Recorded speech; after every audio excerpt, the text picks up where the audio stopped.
Yeah, so I got 6 new interview questions from people who went for different interviews, healthcare assistant in the NHS, in the care home, support worker, and yeah. So the first question I have here is, what are your strengths? No, the way they ask her, what is your greatest strength? Greatest strength. So when you talk about strength, a lot of things can be somebody's strength. A lot of things could be your strength. As a healthcare assistant, a carer in the hospital, in a care home, your strength are those things that enables you to do your job properly. They are those things that help you to deliver your task. So your strength could be patient, your strength could be, being reliable, compassionate, empathy. Your strength could be um that you are a good listener. Your strength could be that you are a good recorder, like you document things. Your strength could be that you pay attention to details. Your strength could be that in anything, a lot of things could be your strength. So now they are asking you for your greatest strength. So which are you choosing over? Hi, people, sure. Which one are you choosing over the other one? So in a healthcare setting, patience is it's not just a strength, it's a virtue, because if you are not patient enough, the the resident or the patient you care for could push you to the wall. They can say things to you, their reactions, they can throw things at, they can do a lot of things, which if you are not, if you don't have self-control, if you're not patient with them, mm, you could you could lash out. Yeah, but because you have got patience in you, you do not mind. You still have empathy on them. Empathy is a good strength. You put yourself in their shoe, just like there's a video flying around. You got the job. Oh dear, congratulations, dear. There's a video flying around where a woman is in labor in the US, I think in Texas. A woman is in labor and the nurse ignored her. The nurse do not take her pain serious. No help was rendered. Nothing. Such person is not supposed to be in care sector. That nurse in the US, I heard they just fired her. Wow, Regina, you got the job, congratulations. I heard they just fired her. You are not worthy to be in healthcare sector. Because someone is in pain, the least you could do is to offer help. The least you could do is to help the person settle. But that nurse did not do any of that. She couldn't have empathy on that woman. She couldn't have compassion. She couldn't put herself in that woman's shoe. This woman could be in labor. Yes, maybe she's not dilated so much, but people handle pain differently. It is your duty as a nurse to understand that they need help, but she ignored her. Now she has been fired. So what are your strengths? It is good someone who is working in healthcare to have patience, empathy, to be a good listener, because using that nurse still as an example, if she is a good listener, she would understand the woman's pain, because she was saying a lot of things. She could understand from her tone of voice, from what she was saying, that oh, she's in pain, and offer help, but she didn't do any of that. So yeah, what are your strengths? What she lacked a lot of strength, that nurse, because if she had got them, she would have employed them and she would help, instead of her videos flying out everywhere now in a bad way. It would have been flying that she helped. It would have been a bonus to her. But yeah, so that is it. A lot of people lack that, and it is what it is. So what are your strengths? Is it patient? Is it empathy? Is it compassion? Is it a good listener? Good documentation? What are your skills? Are you reliable? What are your strengths? What are they? So you have to tell them all these things I've listed now are what you could have as your strength. I'm a good listener. I listen to my patient to understand their pain. I listen to them to understand their complaint, and I communicate with them properly, you know, to give the positive response they need. I'm a very good, um, I, I, I pay very good attention to details, no matter how little it seems. I pay very good attention to details. Yeah, so a lot of things could be your strength.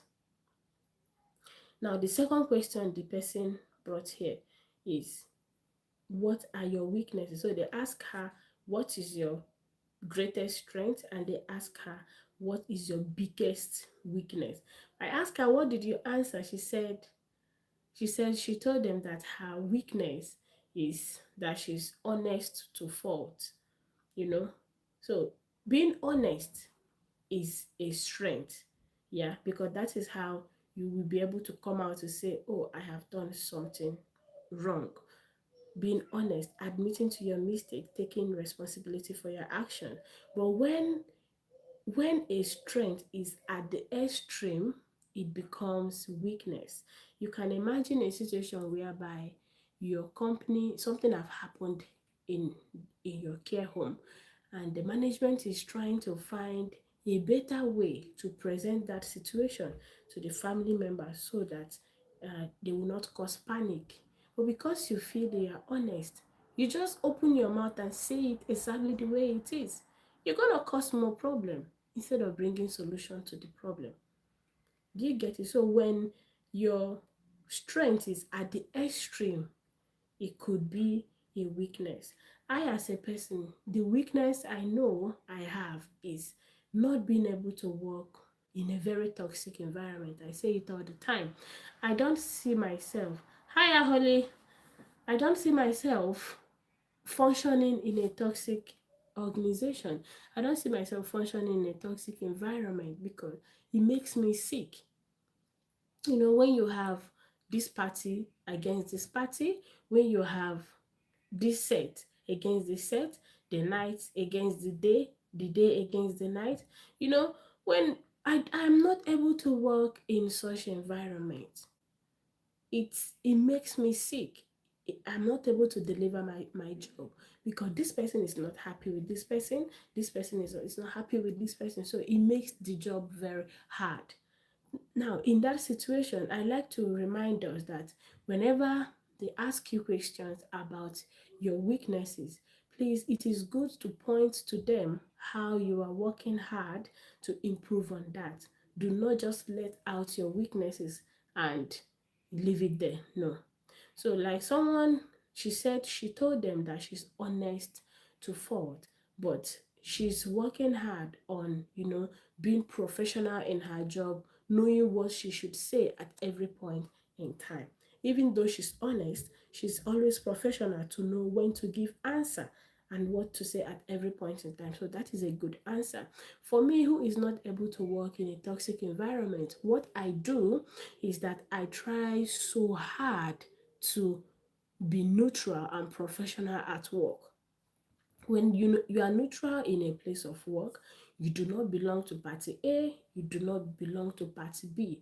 You can function effectively because no one is coming to say, oh, she's among those that have said this. Oh, you get what I mean. You will be neutral. So even other parties, even if they are fighting themselves, you can still go to any of them to say, oh, I need help for this, I need help for that. And they will come and help you because you are not party to whatever thing they are doing. But when you are party to side A, you are not able to approach side B for help. Now, working as a team will become impossible. So, the best way I handle that situation is if there is chaos in place of work, there is toxicity, people are gossiping about each other. I maintain neutral. I will be neutral. I don't belong to any party. Neutral, professional. If I'm speaking to you, it is about the job, nothing personal. That is the only way I survive in such environments. It is hard, but yeah, everybody is not sweet in a place of work. Some people will still bring out the other negative side of them to, you know, inconvenience others. So we have to manage them. Inclusiveness, yeah, equality. We have to give everybody equal opportunity. So yeah, I don't know if you understand that aspect. Another thing that could be someone's weakness is not being able to, trying to do the job all alone, trying to attend to all the tasks all by yourself, not seeking for help when you should. Because there are some people who they feel if they seek for help, they are disturbing the other party. So they don't feel like seeking for help. So that person will not feel disturbed. You get the point? So, but no, this is teamwork. Yeah, you should seek for help. So your weakness could be that you find it difficult to seek for help sometimes from your colleague because you don't feel like disturbing them because they might felt disturbed. But you find out that care job is all about teamwork. You cannot do it alone. So you have to seek for help when there is need because so many times you try to do it alone, you get stuck in the middle. But you have to seek for help because yeah, it is a teamwork. So you always need to seek for help. So I just made 3 points there. I don't know what your weak points, your weaknesses are, but yeah, I've just given you 3 ideas. Number one, I talked about being honest to fault.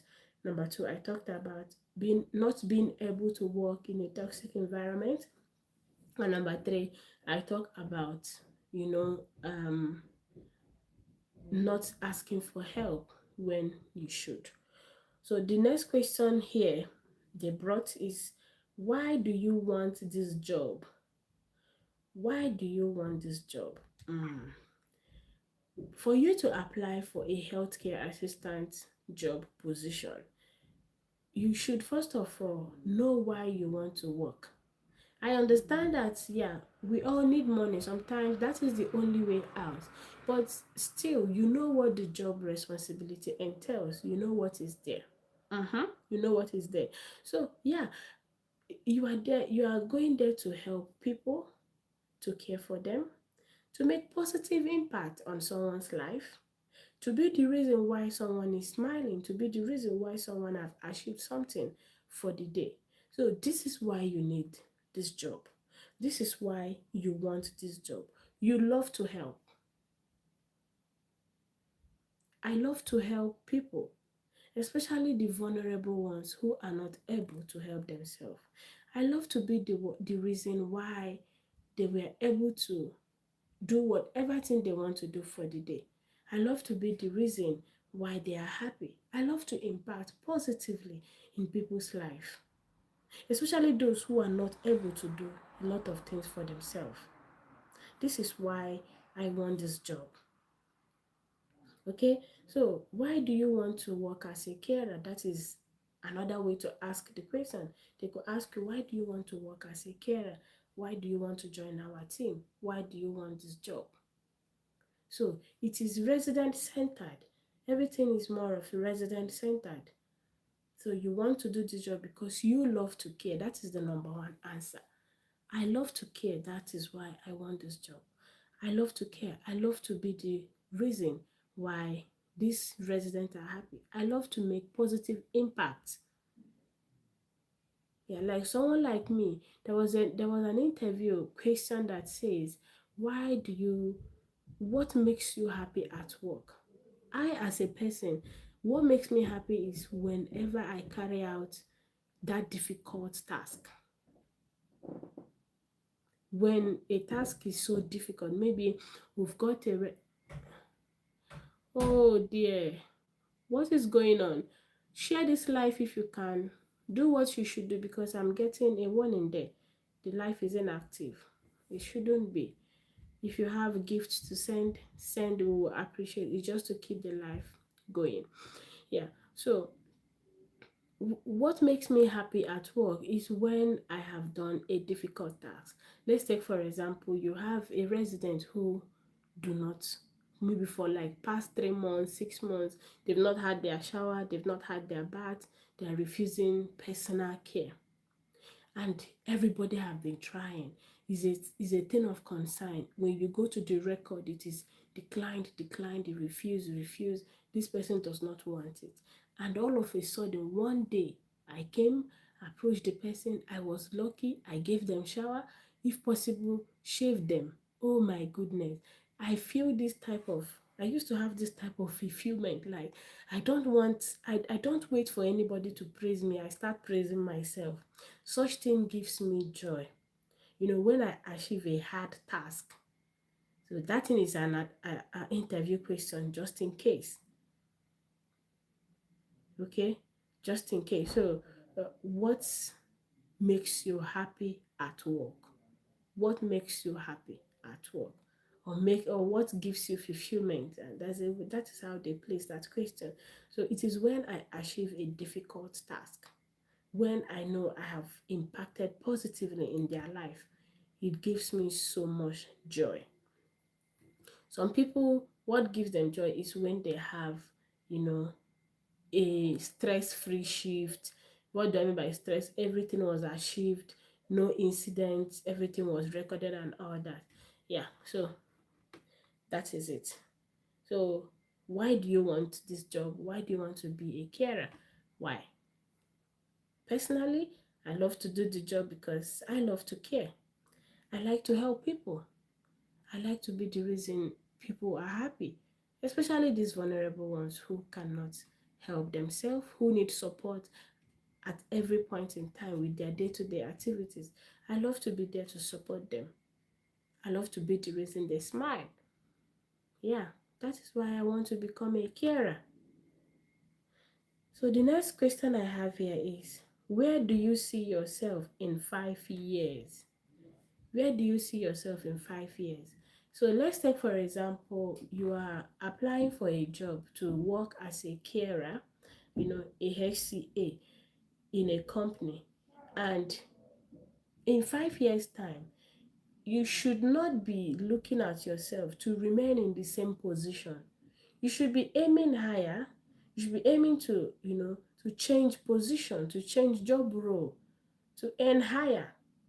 If possible, earn a higher amount and also change your job role. So in 5 years' time, you should be looking to maybe to become a senior carer, a unit lead, training others, supervise others in the unit, you know, advancing a little or even more from that job you have applied for from the first time you came.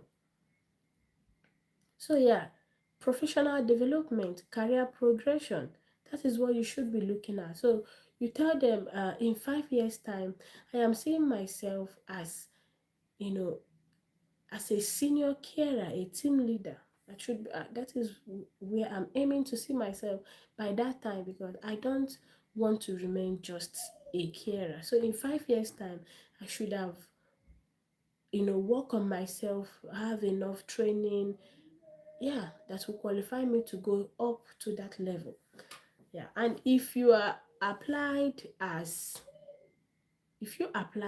a senior carer, by then you should be expecting to go into management. You should be expecting to, organizing meeting, going for MDT meeting and all that. So always know what position you have applied for and know what you are aiming at. If you still want to go back to school to study more on the field, you tell them.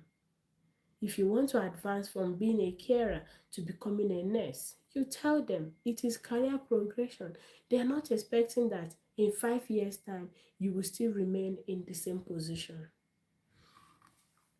The next question I have here is, why should we hire you? Why should we hire you? This question, why should we hire you, and why do you want this job? It's not the same, even though the answer could be similar. But now, why should we hire you? It's an opportunity for you to sell yourself. Opportunity for you to tell them, this is who I am. So you should hire me because I know that I have the capacity to bring or cause a positive change in your team, to bring positive idea from my wealth of experience so far, to bring positive idea to the team, positive change to the team.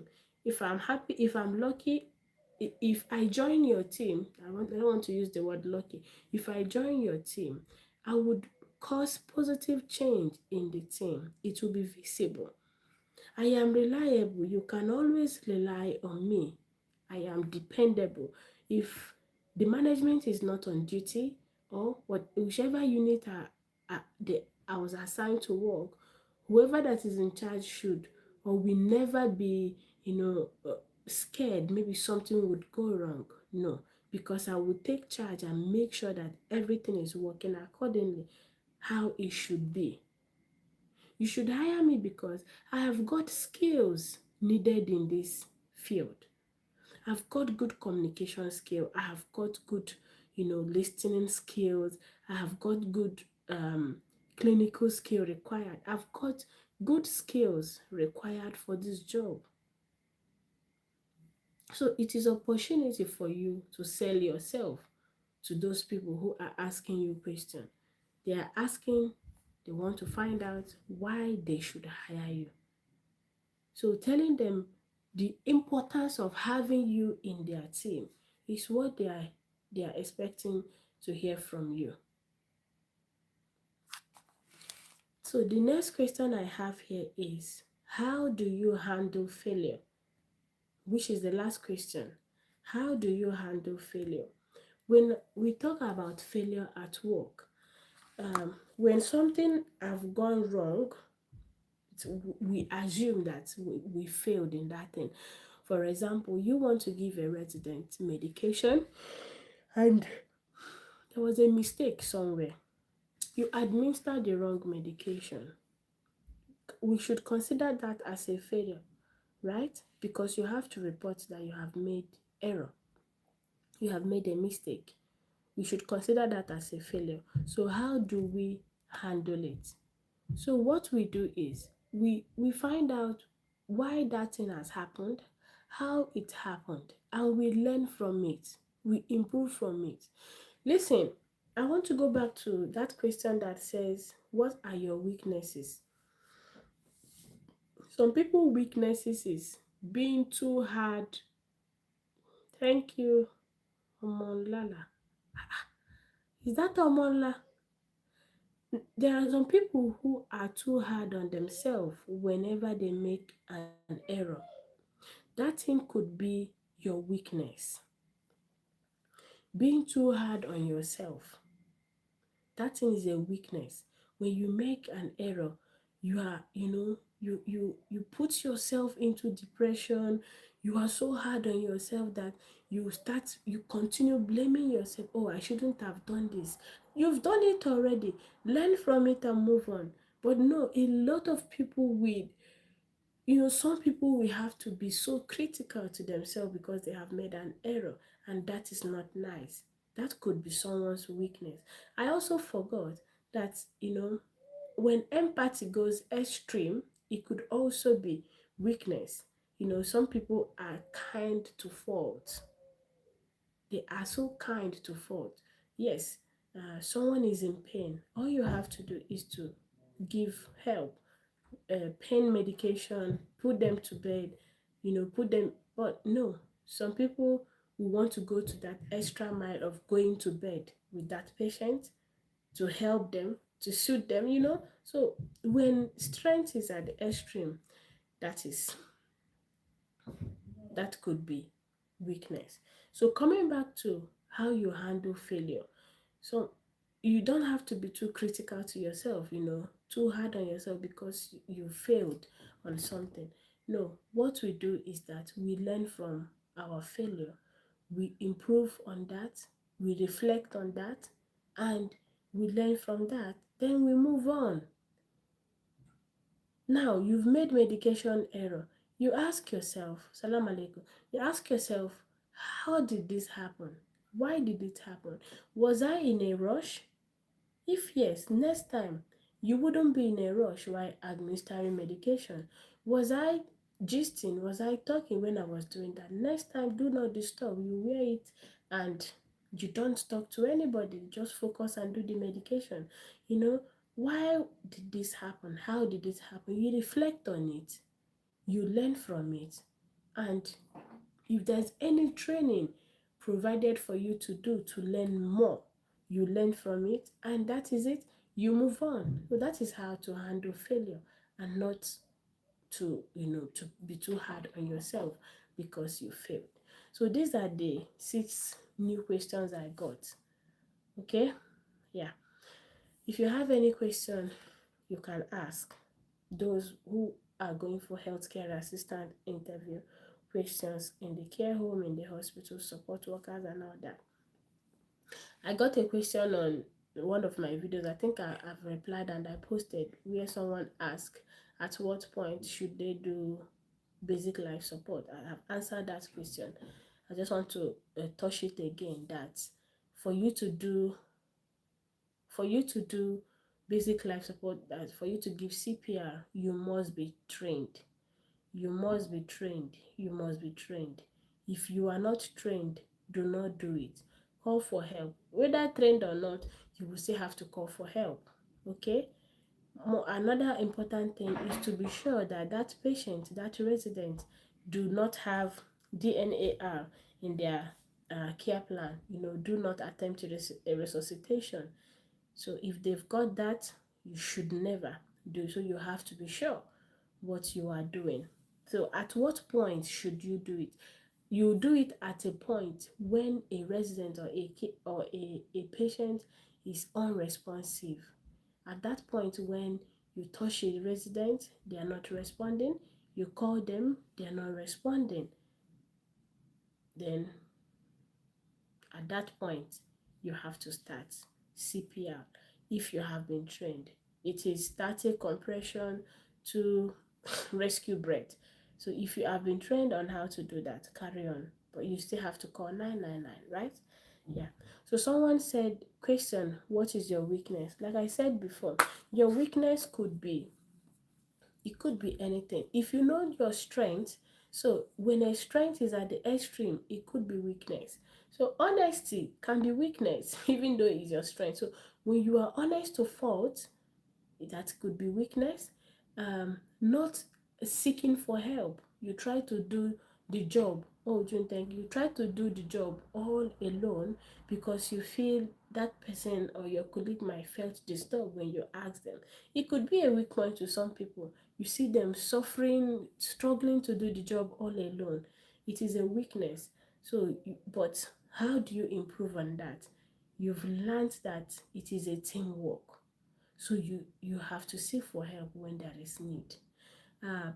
People's weakness could also be, not being able to perform properly in a toxic environment. So like someone like me, when a workplace is toxic, I do not function properly. I do not function properly. So how do I help myself with that? Because sometimes you cannot escape it. I try to stay neutral. I try to, be professional with my duties, and I try never to take part. Thank you, June. I try never to take part in any of, the drama that is going on. So your weakness could also be being too hard on yourself when something have gone wrong. It is weakness. You see people, because they've done medication error, they don't want to do medication anymore. They will drop everything and say, I don't want to do it. They were so hard on themselves. No. So I just listed 4 things you could choose. So, but do not say things that are critical to the job. Something like that you do not come to work early. You find it difficult to come to work early. Hey, nobody wants to hire a late comer. Or you say that you are not a thief, but somehow when you walk past a resident room, maybe something will get lost. Eee! You don't do that. You don't say that you are not honest. That means a lot of things will go wrong and you're not gonna come to say that. So do not say things that is critical to job.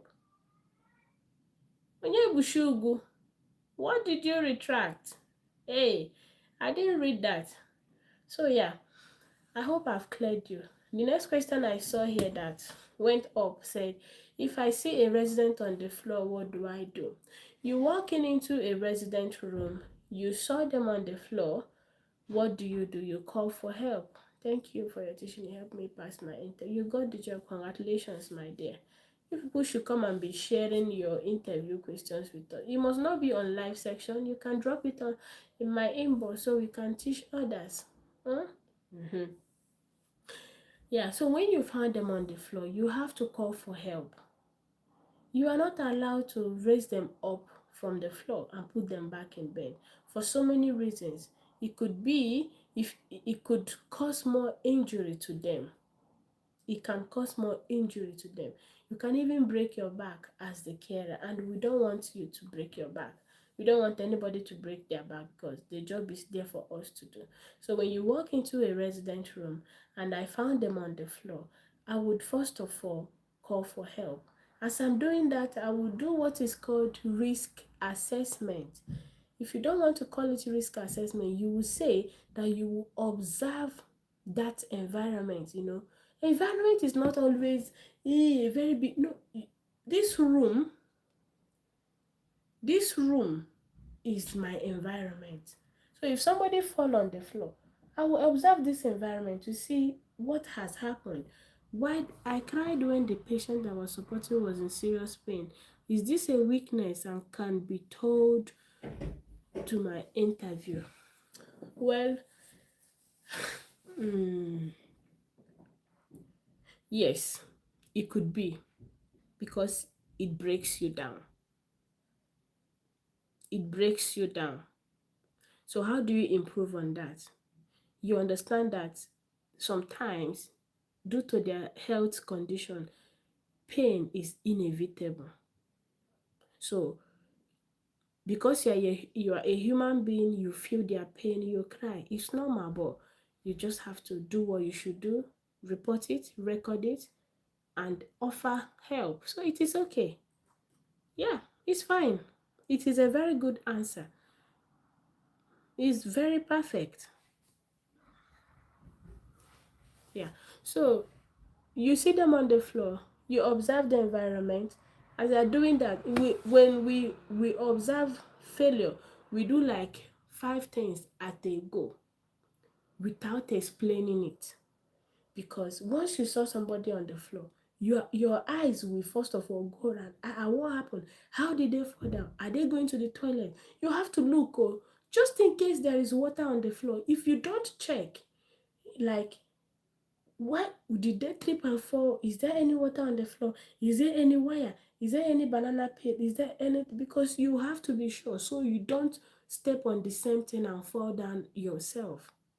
So you have to that all those things you are observing, the level of risk and them is what we call risk assessment. Risk assessment to check the level of risk, because banana peel on the floor is a risk. You step on it, you're gonna fall down. Yeah, water on the floor is a risk. You step on it, you will fall down. If there is wire on the floor, is a risk. It can cause you to fall. So you are checking the level of risk around that area. You are calling for help because immediately you have to ring buzzer emergency because someone is on the floor. At the same time, you are close to the person communicating. Are you okay? What happened? Do you feel pain? So a lot of things because fall is not something. No, we don't take it lightly because a lot of things could go wrong when someone have a fall. Remember, they are aged, they've got some illnesses. So a lot of them even on blood thinner, so you don't take it lightly. So my dear, when you observe them on the floor, it is unwitnessed for. You have to call for help. You have to assess the environment to see what has happened. You will communicate with them, whether they are talking or not. That is you assessing their level of um, consciousness, if they are responding or not. Yeah, so that is it. And remember, don't forget to tell them that after everything, you will have to record what has happened, what you observed that happened, stating the time you observe it. So do not forget that part, that you will record. After everything, you will record what has happened. Mhm. Thank you very much. I think someone may say I'm emotionally weak and they won't hire me. No, it is not true. This is why do we, it is weakness. It is weakness. So someone, how about someone who is honest to fault?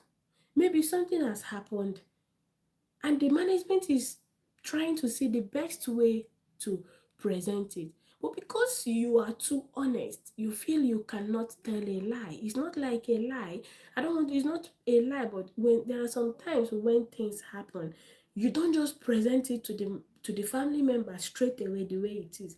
But no, you are honest to the fault. You went and say it like that, which can even cause more panic. What if that person have got illness they are trying to protect or something like that? You say it to them, eh, something can happen again. I don't know if you understand. So telling them that you are honest to fault, but you have learned to be professional in your job. You have learned to say things according to how the home policy wants it to be said. You have learned to be professional. You have learned to, to be professional with your presentation and everything. So that is you telling them that you are honest to fault, but honest to fault does not mean that I am not professional with my job. So because you are emotionally weak, because you notice your patient is in severe pain, you were the one supporting them. At some point, you couldn't bear it. You shed some tears.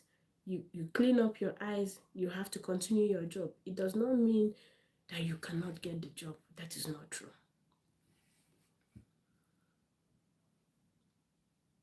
You have not answered this job. This question? Why do you want this job? Are you for real? I have just answered it, my dear. Why not say that you did not hear when I said that? But saying I've not answered, that is not true. Why do you want this job? I said, to answer that question, you have to, that question is asking you, why do you want to become a carer? Why do you want to become a caregiver? The only reason you want to become a caregiver is because you love to care for people. You like to help. Yes? So I want this job because I like to care for people. That is the number one thing. I love to help. I like to be the reason the residents achieve whatever thing they want to do for the day. I like to be the reason they smile. I like to put smile on their faces. I like to support them with their day-to-day activity because I know that if I am not there to support them, they will not be they will not be able to achieve what they want to achieve for the day. What are the things they can achieve? To eat, to have their medication, to go to toilet, to have shower, to go for activity. If they've got hospital appointment, to take them for hospital appointment, to check their observation. That is basically things they need. Emotional support, you see some of them always crying and all that. You don't have to be there to say things to them, to console them. So this is what we are doing, and that is why you want to do the job, because this is what you are coming to do. Yeah, so that is why I want to do the job. That is why I want that job. It is resident centered. It's not about you or it is resident centered. So you want, okay. Do you get it now, Esther? You love to help. Hmm? You love to help. That is number one. You love to care. You love to help. You like to make positive impact on their life. You like to be the reason they smile. I don't like to mix that part, because sometimes it is difficult to put smile on their faces. And I will tell you for free, if you succeed in doing that, there's this type of fulfillment that it gives. That a resident is very aggressive, this and that, and you succeeded in calming them down, and they laugh to say, oh, God bless you. Oh, think about your grandma back home when they are throwing tantrums, they are calling you names, and you were able to calm them down. You too, you will be happy. So yeah, you're welcome, my dear. What can I wear for interview? Be normal. You don't have to wear suit. You don't have to wear coat. Just dress smart and decent. You are good to go. Smart, decent, you are good to go. There's nothing special for you to wear for an interview. There is nothing, absolutely nothing so special. Me, if I'm going for interview, I like to wear, um, you know, maybe jeans, then I will wear my shoes, and I will wear my jacket. All those are our big, not winter jacket. All those jackets, if it has belts, I will put the belt and tie it. I am good to go. Yeah, so there's nothing, or you can wear, the jacket you have, just put on the jacket with whatever thing you have put on down there, and with your shoes. Just be smart. You are not going there to expose your body or to show them how good shape you've got. Just, you know what it means for somebody to dress smart, nice, and decent. You are good to go. You don't have to start showing them your cleavage, or you get what I mean, sis. Smart, decent, you are good to go. It must not be trouser, it must not be skirt, just smart, decent, you are good to go. Nothing special. Yeah. So if you have any question, Onyebushi, if you have any question, feel free to ask me. Yeah. So, and for that weakness, don't think about that. It is your weakness, but yeah, you understand some of them, the pains are inevitable, so you have to be strong for them. Sometimes we break down, right? Yeah. So tell us a time you created a care plan that worked short time but didn't work again at some point. It is our daily thing, it happens all the time. It could be that now you have to tell them a story that now I have to find that story from my head. I've got a time one of my residents is not accepting personal care, and his care plan stated that they need help, they need support with personal care, but this person is not accepting personal care. So what we did is that we tried to change some plan for him. Now, instead of going in to give him shower by ourselves, we put water for him in a bucket, put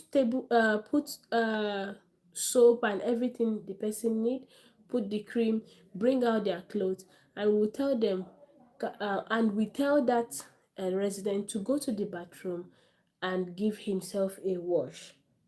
We tried it once, twice, three times. It worked. Now we found out that probably this person he likes to have space whenever he's taking his personal care. So yeah, we found out, and yeah, it worked for some time.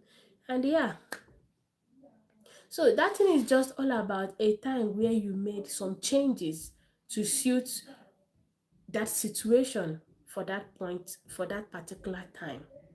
It does not mean that you would continue putting water for that person. It could be that after some point, the person, you know, the person refuse even what you have done, that short care plan you did for the person. It could be at some point they will refuse it, they won't even continue. It could be that at some point they start doing it on their own. So also I will use nutrition. You have someone who is not accepting to eat, not accepting to drink, and you just create a short plan, a kind of, if others are eating in the morning and she's not eating, we try again in the afternoon. Maybe the food they give them in the afternoon, they don't want to eat. Now they want to eat the one they had in others had in the morning. It's just when you create a change for a situation. I don't know if you understand. When you create a change for a situation, just for short term, something was working, at some point it's no longer working. You just have to create a change. There are some people, they don't like to eat anything, but for that particular short period of time, they were only taking a particular type of food. Maybe in the morning they just want to have Weetabix, in the afternoon they want to have Weetabix, in the night they want to have Weetabix. If you check their care plan, it is not what is in their care plan, but this is what they have accepted. So you keep recording, they have vitamins, they have vitamins, they have. So that becomes a short plan for that moment. I don't know if you're getting my point. And who asked that question?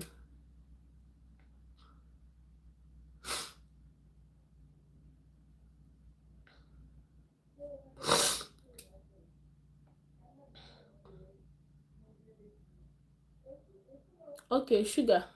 So it's just you telling them at a point when you created something different from what this person is used to, and it's worked for a period of time.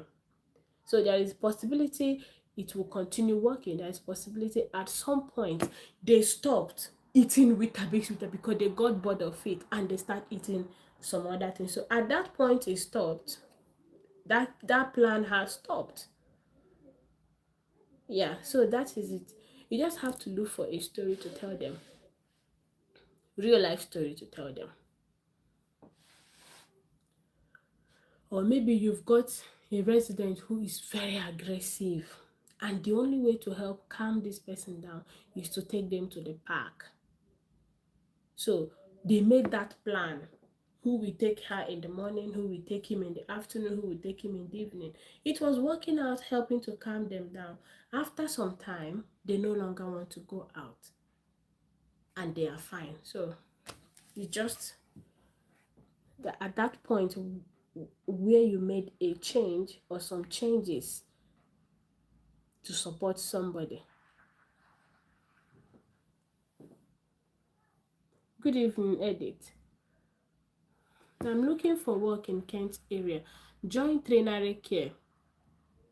If you join Trainary Care, they have lots of job in Kent, Croydon, and Maidstone. I'm in Nigeria. Is there any country outside that doesn't require? I don't know. Tell me about a time you communicated with a non-verbal person. But when you communicate with a non-verbal person, we always use sign. And to be honest, if I try and it's not working out, I will have to seek for help. So in this type of question, it is tricky. I always sense they want to know, or they want to check my ability to seek for help when I am not able to do some things. So am I trained on how to use sign language? No, I am not trained. So I've had a situation whereby I have someone who is nonverbal. I try to use sign the much I could, the little I know, and also in writing. But if it's not working out, I always look out for a specialist in that field to take charge. So always, if you know, if such question is, they face you with such question, tell them, make it, you tried to some point but it's not working out, so you look out for help. I am not trained on on how to communicate with a non-verbal person. I'm not trained, so I have to look for help. I seek for help. I always sense that that question is testing your ability to seek for help when you were faced with something to do and you are not able to do that. So I seek for help. There are people who are specialists with nonverbal persons. Yeah, so I seek for help.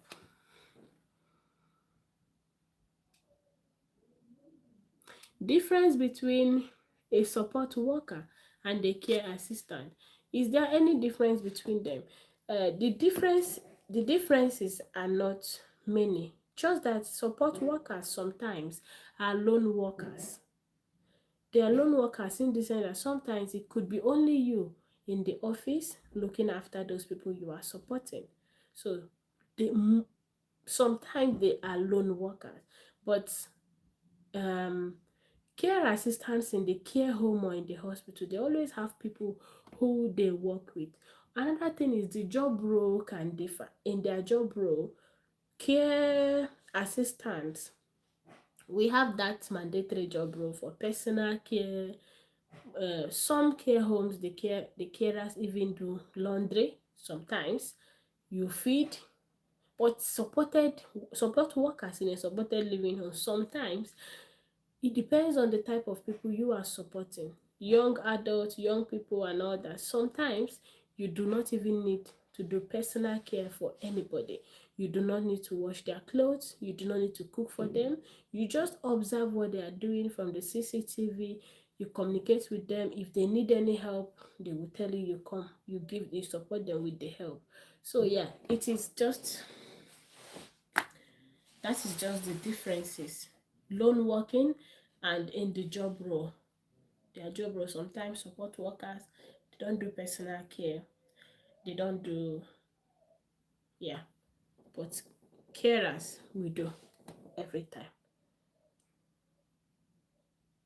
Tell me about a time you supported a service user who don't like you or was aggressive towards you. Sugar, this is a everyday something. Even those that like us, there are some days they don't like us. So what do?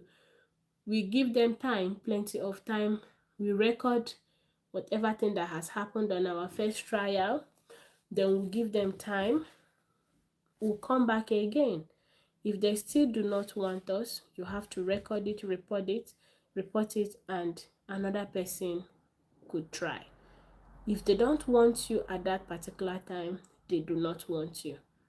So you don't force them, rather, you record it and seek for help. You can take over from your colleague who is doing another thing so that that person will try. Yeah.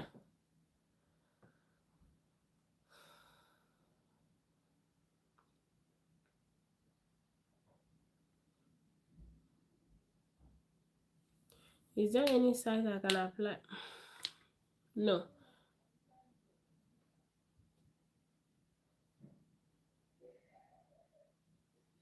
Uh, Trinary is not a care home. Trinary is just like agency that have contracts here and there. So, and for COS or switching, they do not have on their own. They can only that is only possible when maybe a care home they have contract with have told them, oh, we have COS, we need people. They will tell me, I will post it. They will also post it on the platform. Yeah, so it's just people who are encouraged to join more are people who do not are not desperate for COS, maybe dependents who just need job. Yeah. How do you cook for them, especially because you are not as familiar with that kind of food? I've once worked as a support worker for Trinary Care. Yeah, that was when they were called Sana Care. That was 2022 or 2023 when they were called Sana Care. So I work for them as a support worker. And one of the clients wanted to make burger. I don't know how to make burger, but he knows, just that he need help. So sometimes their food you just have to support. They are there. It's not like we are starting to cook it from beginning to the end. The one you even start from beginning to the end, how to cook it, they will paste it there. It is there. So it's not something to worry about. If you don't know how to do it, you have to call your manager that you are not able to do this. They will tell you how to do it. So it's not something to worry about.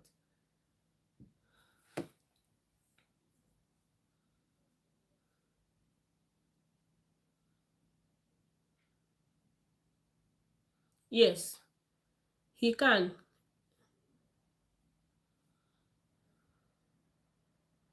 Give example when you recognize a change in a patient condition and took action. There was a time one of my residents was she was eating and was sleeping. It was as if she's tired. So I quickly had to get the observation kit to check. I noticed this is not her usual self because I know my resident so well. So this is not her usual self. She used to be very vibrant and chatty. So I had to quickly get the um, observation kit to check the blood pressure, check the temperature, check the oxygen saturation, and I found out that the blood pressure is very high. Immediately I had to call for help. Yeah, I had to call for help. Ambulance was called. He was taken to the hospital and I documented what happened. So this question is checking your ability to pay attention to details. How well you pay attention to details. I'm being honest.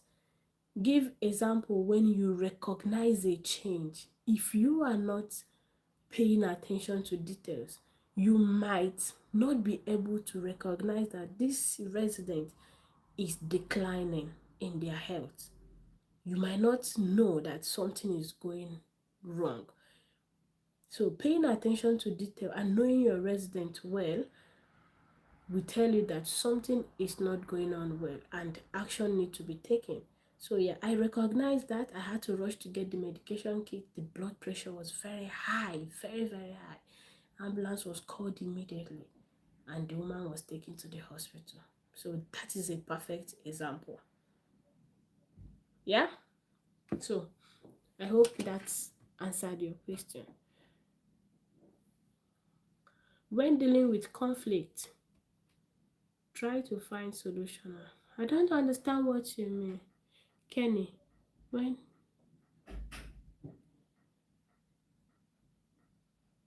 how do you answer questions about STAR method? Oh, when do I? Kenny, rephrase your question. So Ada, um, to be honest, that is this your question is the reason I used to take out my time to why is this not charging? I plugged the voice not charging. 1 minute.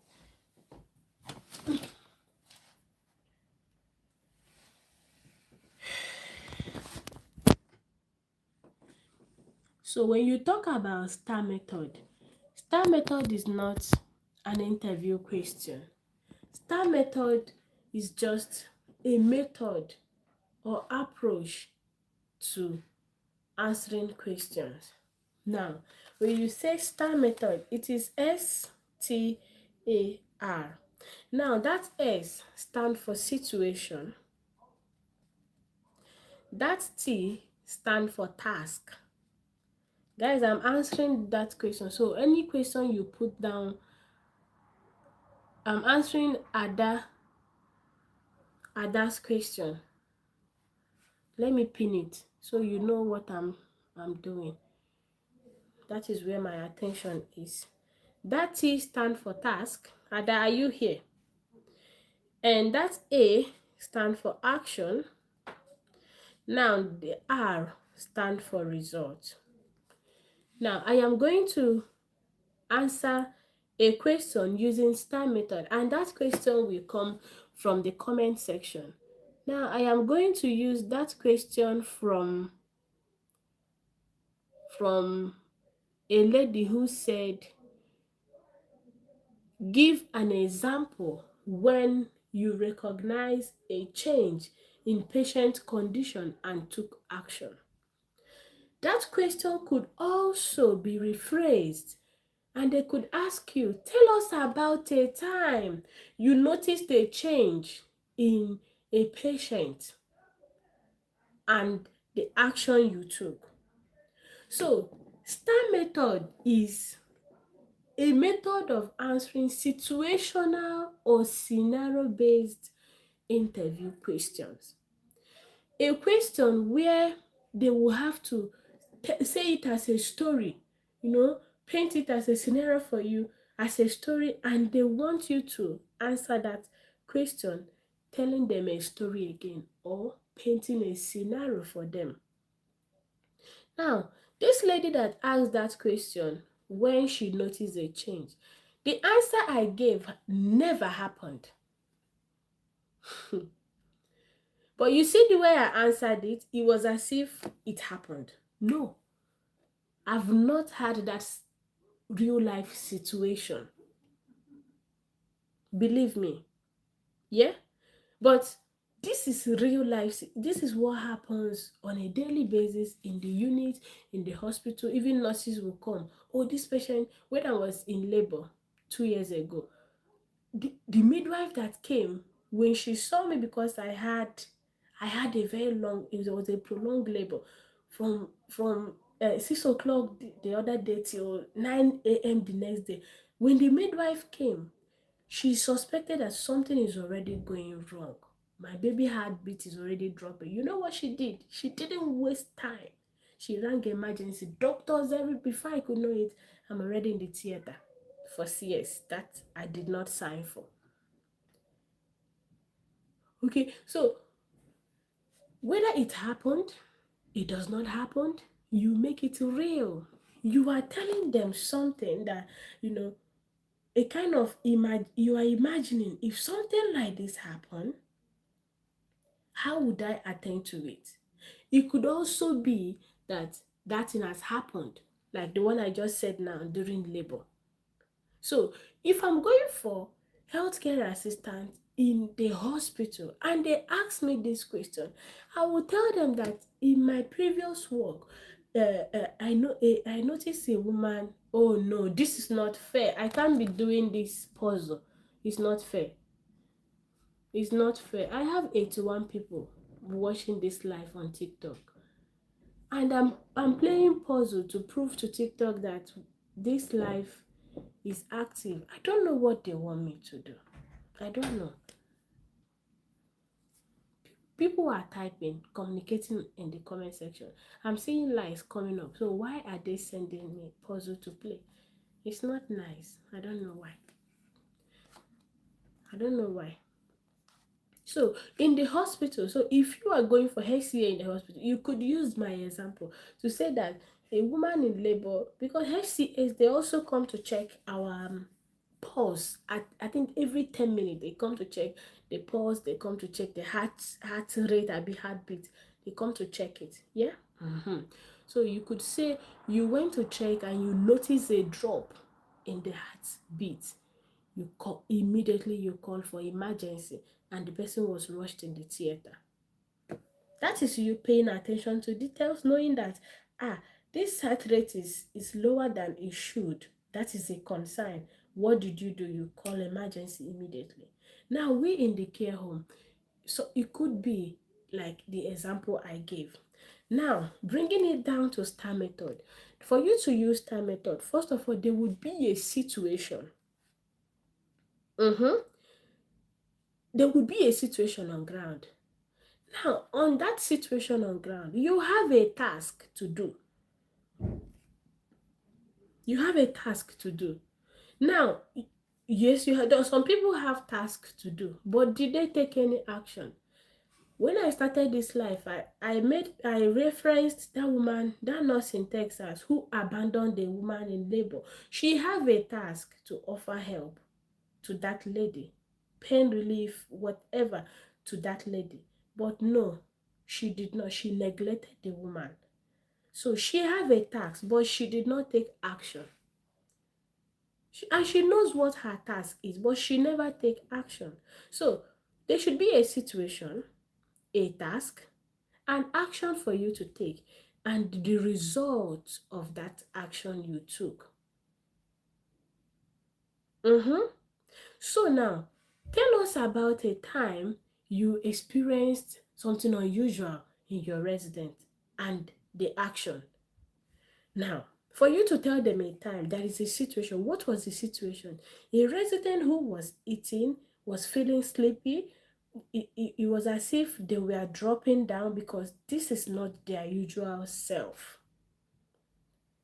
That is the situation. eating, feeling sleepy, dropping, maybe their saliva coming out from the side of their mouth. It is not their usual thing. You try to call on them, they are not responding as they should.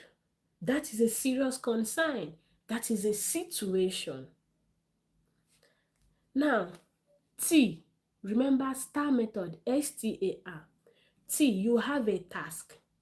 What task do you have to do?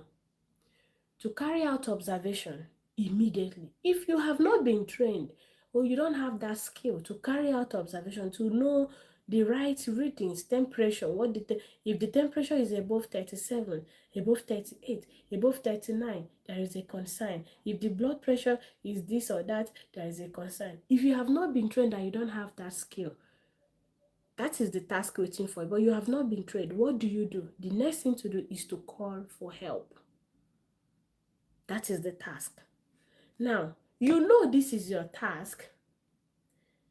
I know this is my task. That was why I went to get the medication, no, the observation kit. That is my task. I brought it. What action did I take? I start immediately to check the woman's temperature, the blood pressure, the oxygen saturation. That was the action I took. You that have not been trained, what action did you take? You called for help. You alerted the seniors or the nurses in charge. That was the action you took. Now, what was the result? The last one, which is R, what was the result of the action you took? What was the result of the action you took? As a result, that situation, what was the result of all those things that you did? Ambulance was called. The woman was rushed to the hospital. There was timely intervention.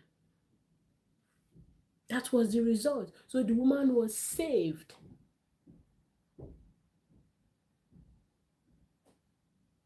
So do you see it now? STAR method is just a method of approaching situational or scenario-based interview questions. Is it clear? Who's there?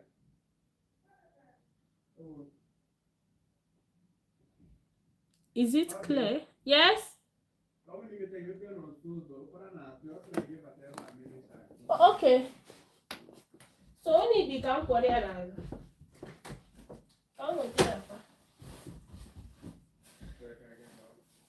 Tata, come. 1 minute. Tata, come. Boy, She also. Nna, Ola Judy.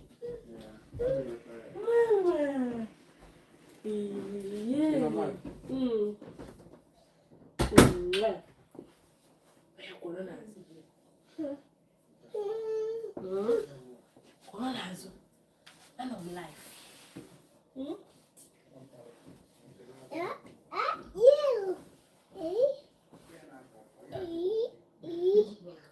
Yeah, no one your kid. I can make up life. Are you sure this boy will allow me to finish?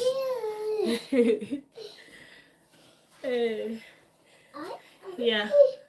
Oh dear, people on my YouTube, I don't know what is wrong with my charger. It's not working, and I have 4%. So that person that asked that question for STAR method, I need to be sure that you understand what that thing means. Let me know if you understand the question and the answer. It's not working. Okay, I will end the live section on YouTube because I have just 3%. It's not working. Here. Yeah. So people on YouTube, I am very, very sorry. I don't know what happened. My charger is not working. So yeah, you can join us on TikTok if you want. The name is Chinonso_mom, or you can type healthcare assistant interview question on TikTok. You will see me, it will pop up. All right. So yeah, I'll end.